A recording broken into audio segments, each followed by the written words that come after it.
Hello everyone, it is me and Mr. Big J here again. We are giving you an update on the progress of his cruciate ligament surgery on his leg over here. We are now just over 2 weeks in. We're on day 15. We are feeling a lot better. If you wouldn't see the wound that's healing on his leg and his funny shaped leg, you'd almost think he'd not had surgery.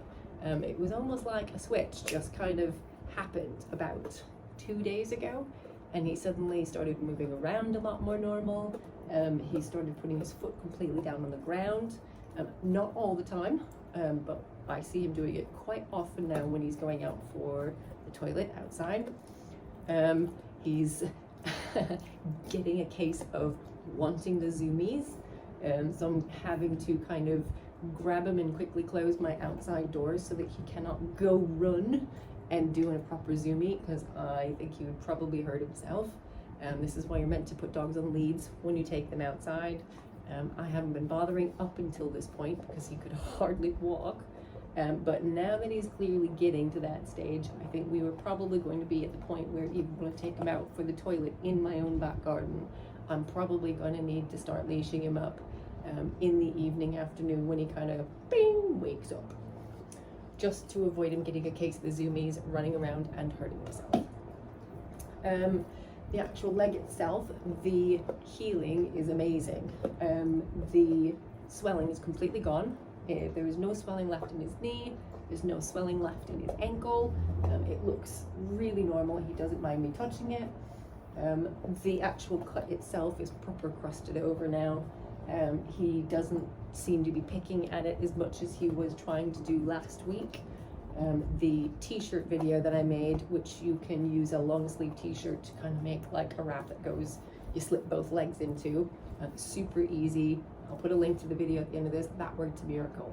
I didn't leave it on him when I was here and monitoring him, but it meant that this week when I had to go back to work, ergo he wasn't being monitored full time anymore, I knew that during the 8 hours I was gone, he was not licking and picking at it, which has worked amazing.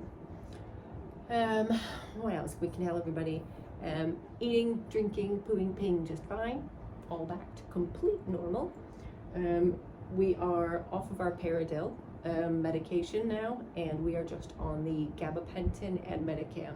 But what I'm going to do this week is I'm slowly reducing the amount that he's getting. I don't want him to just suddenly bang come off it. It's not healthy for some dogs, and I've seen that gone quite awry. And I don't know if he really needs a full dose anymore, since he seems to be moving around. The bonus of leaving him on it at the moment is the fact that it does make him sleepy. And a little bit more of a sedate giant J is a good thing right now, because it stops him from jumping up and moving around. So slowly tearing him down. He was on 6 gabapentin a day. I've now got him on 4. He was getting a full dose of Medicam once a day. And I will slowly, over the course of the next week, probably maybe cut that down into 3/4, half, 1/4, slowly but surely.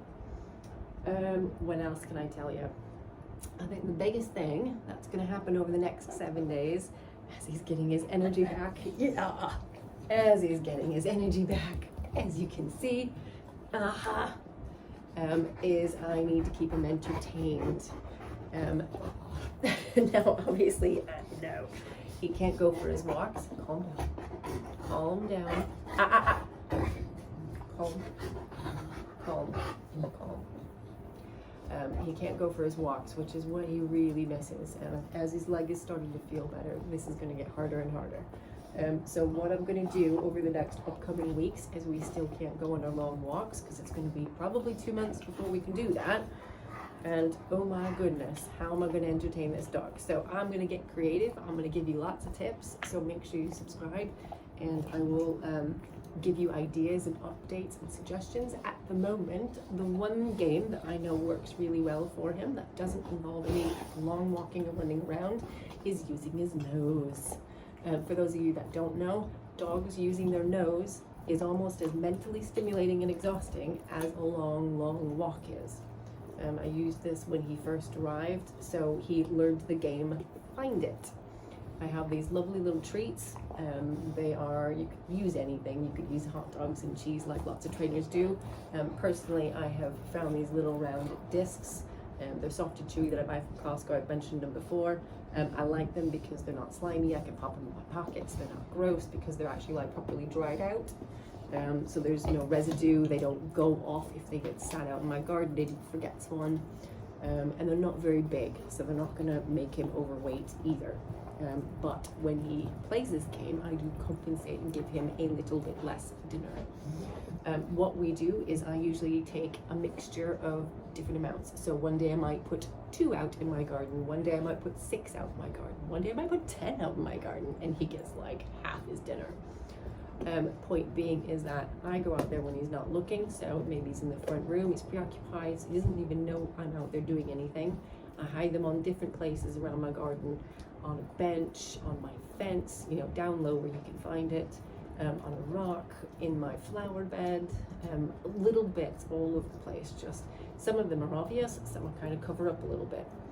And then I come back inside, I open my back garden door and I say, go find it. And he knows that's a cue that, oh my God, there's treats outside.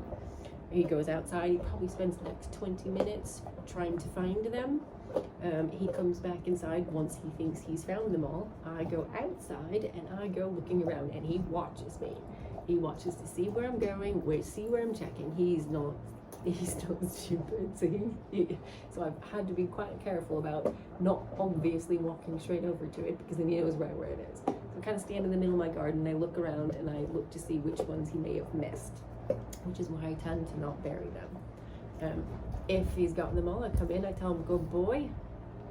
If he has not found them all, I tell him to go back out and find it. And he goes back out and he hunts for them. When he's done with this, 20 minutes, half an hour later, he's calmer. Now, he's not exhausted like as in, you know, we just took a 7-mile romp up a mountain, but he's mentally a lot calmer. So I highly suggest that. And he gets a bone every single day. Shy of that, that's everything I can kind of tell you. Next week the vet visits and I will give you an update as to what the vet suggests for rehabilitation. So subscribe to my channel if you want to know how rehabilitation goes over the next 2 months as well, what to kind of expect, especially with these big dogs. And again, subscribe if you want tips on how I'm going to find ways to keep this being occupied for the next 2 months while we can't go on our long walks. That's about it. I will see you guys all soon, and I will be posting a video shortly of what the actual leg progress healing looked like. I've taken a photograph of the leg every single day since the surgery, so you kind of will have a visual as to what to expect time-lapse camera-wise. So thank you guys all for listening. From me and Mr. J.